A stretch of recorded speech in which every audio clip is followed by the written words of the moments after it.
Welcome to the boss guide for Ner'zhul, the last boss of Shadowmoon Burial Grounds.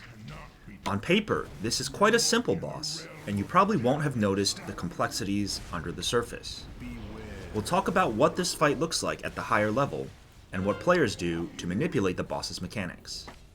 There are three main things to worry about here: Omen of Death, Malevolence, and Ritual of Bones. Ritual of Bones spawns a wall of skeletons that walks from one side of the platform to another. Killing one of the skeletons will open a pathway through the wall. Be very careful not to touch any part of the wall or the purple stuff behind it, as it will apply a nasty debuff to you that will kill you. The second ability is Malevolence. The boss will target a random player with a large cone attack. And the third and most important ability is Omen of Death, which will place an omen on the ground that deals AoE damage to the party. This damage falls off the farther away you are from the omen. Let's start there. Understanding how the Omen of Death works is crucial to doing this boss properly. Omen of Death will target a ranged DPS player at random. If there are no ranged players available, then it will target a ranged healer. If your party doesn't have that either, then it will select a player at random. Ideally, you want to avoid this scenario by bringing one ranged player into your group comp.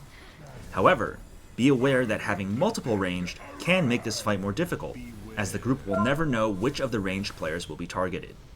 It's my experience that having one ranged only is ideal for this fight. Notice here how my group has a monk, a warrior, and a DH, which means that I am the only person who the boss can target with Omen of Death. As such, it is my responsibility to place the omens in the proper locations. The general idea is that the person or people who are going to be targeted by the Omen of Death place them at the edges of the room, or at the very least away from the party.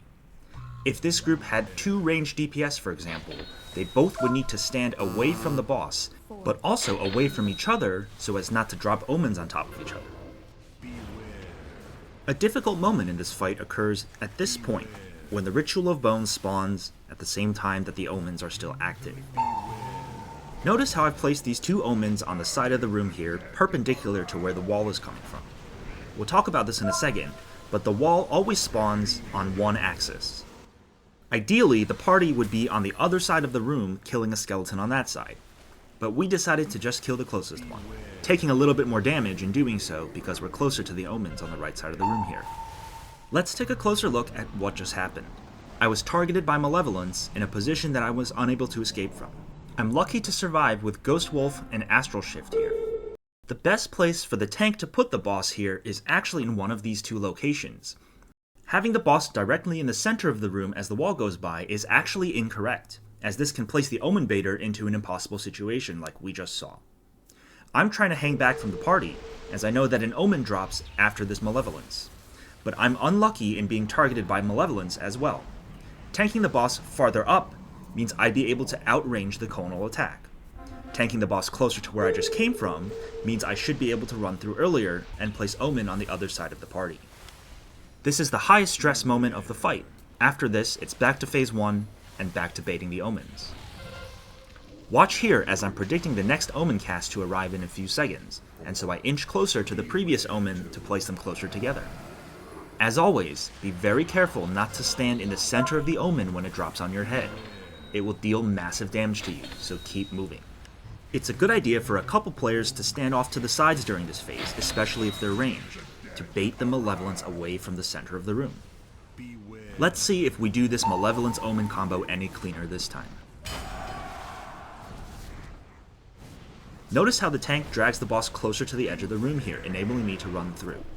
The timing wasn't quite right because the wall died a little bit late, and so I was late getting through and dropped an omen in the center of the room. This is not ideal positioning for the omen, obviously. The last thing to talk about is the axis on which the Ritual of Bones spawns. Notice these 4 dagger-tooth markings indicated by the arrows.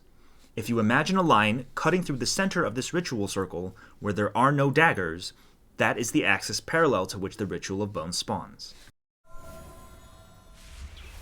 The person baiting the omens on this fight will be doing the majority of the heavy lifting here. If you are also the healer, be prepared to do a lot of multitasking. This is one of those strange bosses where you're not going to notice much if things are going well, but you'll know right away if something is going wrong. Done incorrectly, things can fall apart very quickly here. So there you have it. that's how you properly do Ner'zhul. Good luck in your keystones, and thank you for watching.